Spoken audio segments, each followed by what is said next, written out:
If you have ever thought, I thought my business would be way further along by now than it actually is, then it's likely that you've not met your financial or growth goals in some way, and that doesn't feel great. I'd like to share with you a harsh reality.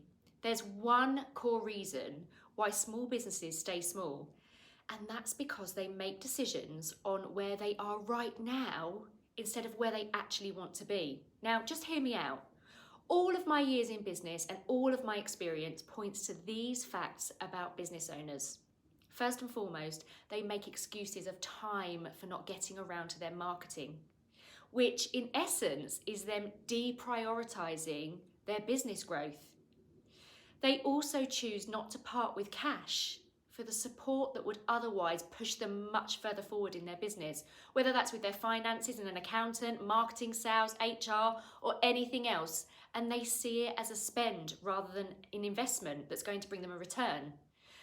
They have that mentality of, I don't really need help and I can figure it all out for myself. And they do that to save money, when actually calling in that greater knowledge and skill would shortcut them to where they actually want to go.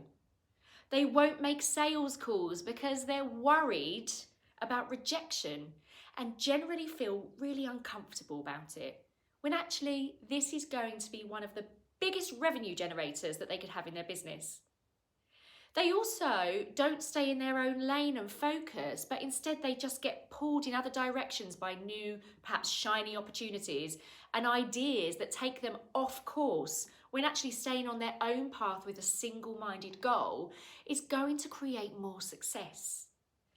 They don't always prioritize and invest in themselves and their skills, their mindset and their knowledge, when knowledge is actually power.